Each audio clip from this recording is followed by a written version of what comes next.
Hi അസ്സലാമലൈക്കും. അപ്പോൾ എല്ലാവർക്കും ഇന്നത്തെ വീഡിയോയിലേക്ക് സ്വാഗതം കേട്ടോ. അപ്പോൾ ഇതുമ്പോൾ രാവിലെ തന്നെ നല്ല കാറ്റും മഴയാണ് കേട്ടോ.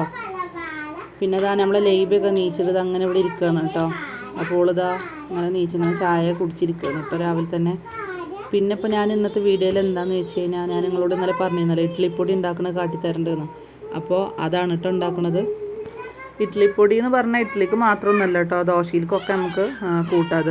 അപ്പോൾ അതിന് വേണ്ട സാധനങ്ങൾ ഇതാട്ടോ: ഉഴുന്ന്, അതുപോലെ അരി, കുരുമുളക്, ഉണക്കമുളക്, വേപ്പിൻ്റെ ഇല, ഇത്രയും സാധനങ്ങളാണ് കേട്ടോ. അപ്പോൾ ചട്ടി ഇതാ അടുപ്പത്ത് വെച്ചുകൊണ്ട് കേട്ടോ, നല്ലോണം ഒന്ന് ചൂടായി വരട്ടെ. അപ്പോൾ നമുക്ക് ഇനി അരി ഇട്ട് കൊടുക്കാം കേട്ടോ ആദ്യം. അപ്പോൾ ഇതാ ചട്ടിയൊക്കെ ചൂടായി നമ്മളിത് അരി ഇട്ട് കൊടുത്തുക്കണു. അത് നല്ലോണം ഒന്ന് ഇത് ആദ്യം വറുത്തെടുക്കണം കേട്ടോ. അപ്പോൾ എല്ലാം കൂടി ഒരുമിച്ചല്ല വറുക്കണത്, ആദ്യം അരി മാത്രം വറുത്തെടുക്കണം. പിന്നെ എനിക്ക് ഇന്നലെ വീഡിയോ ഇടാൻ പറ്റിയില്ല കേട്ടോ, കുറച്ച് തിരക്കുണ്ടായിരുന്നു. അപ്പോൾ എനിക്ക് ഇന്നലെ വീഡിയോ ഇടാൻ പറ്റില്ല. തിരക്കെന്ന് പറഞ്ഞു കഴിഞ്ഞാൽ കോടതിയിലേക്ക് പോകേണ്ടിയിരുന്നു കേട്ടോ എനിക്ക്. അപ്പോൾ കോടതിയിൽ പിന്നെ സ്വർണ്ണത്തിൻ്റെയൊക്കെ ഒരു കേസുണ്ട്, അപ്പോൾ അതിന് വേണ്ടിയിട്ട് പോയതാണ് കേട്ടോ. അപ്പോൾ നമ്മൾ അരി ഇതാ അങ്ങനെ വറുത്തുകൊണ്ടിരിക്കുകയാണ് കേട്ടോ. ഇനി നമുക്കിത് വറുത്ത് കഴിഞ്ഞ ശേഷം നമുക്ക് ഉഴുന്ന് വറുക്കണം. പിന്നെ ഇതിൻ്റെ കൂടെ ഉഴുന്നിട്ട് കഴിഞ്ഞാൽ രണ്ടിനും രണ്ട് ഇതാണ്. അപ്പോൾ ഒപ്പിട്ട് വറുക്കാൻ പറ്റൂല കേട്ടോ. അരി വറുക്കണ അത്ര സമയം വേണ്ട നമുക്ക് ഉഴുന്ന് വറുത്ത് കിട്ടാൻ. അപ്പോൾ ആദ്യം അത് വറുത്തെടുക്കുക. പിന്നെ ഇതാ ഉഴുന്നും കുരുമുളകും ഞാൻ ഇട്ടുക്കണം കേട്ടോ. ഇനി ഇതൊരു വിധം കൊണ്ട് വറുത്താവുമ്പോൾ നമുക്കിതിലേക്ക് വേപ്പിൻ്റെ ഇലയും ഉണക്കമുളക് ഇട്ട് കൊടുക്കാം കേട്ടോ.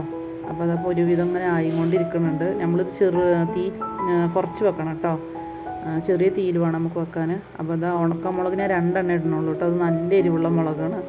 പിന്നെ നമ്മൾ കുരുമുളക് ഇതിലിട്ടുക്കണമല്ലോ, അപ്പോൾ കുട്ടികൾ കൂട്ടുമ്പോഴൊക്കെ നല്ല എരിവുണ്ടാവുള്ളൂ. അപ്പോൾ ഉണക്കമുളക് ഞാൻ 2 എണ്ണം കേട്ടോ, അപ്പോൾ 2 എണ്ണം ഇട്ട് കൊടുത്തുക്കണം. ഇനി നമുക്ക് ഇതിൻ്റെ ഒപ്പം തന്നെ വേണമെങ്കിൽ വേപ്പിൻ്റെ ഇല ഇടാം കേട്ടോ.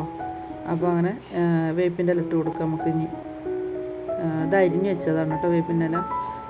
അപ്പോൾ വേപ്പിൻ്റെ ഇല ഇട്ട് കൊടുത്തുക്കണം. വേപ്പിൻ്റെ ഇല കുറവാണ്, കഴിഞ്ഞിക്കൂണ് കൊടുക്കുന്നത്. അപ്പോഴാണ് ദോശയിലേക്ക് ഇഡ്ഡലിപ്പൊടി ഉണ്ടാക്കണം എന്ന് പറഞ്ഞ് പൊന്നു. അപ്പോൾ അങ്ങനെ ഉണ്ടാക്കിയതാണ് കേട്ടോ. അപ്പോൾ അത് നല്ലോണം വറുത്ത് നമുക്കിത് വെച്ച് കൊടുക്കും. നമുക്കിത് ചൂടാറിയിട്ട് നമുക്കിത് മിക്സിയിലിട്ടൊന്ന് പൊടിക്കുക. പിന്നെ നമുക്ക് ആവശ്യത്തിന് ഇത് കേടുവരൊന്നുമില്ല കേട്ടോ, പെട്ടെന്ന് കേടൊന്നും പോകുന്നില്ല. അപ്പോൾ പിന്നെ നമുക്ക് ഇഡ്ഡലി ഉണ്ടാക്കുന്ന സമയത്തും ദോശ ഉണ്ടാക്കുന്ന സമയത്തൊക്കെ നമുക്ക് അടുത്ത് ഉപയോഗിക്കാം. അപ്പോൾ അതാ ഞാൻ മിക്സിയിലിട്ടിട്ട് പൊടിച്ച് വെച്ചുക്കണം കേട്ടോ.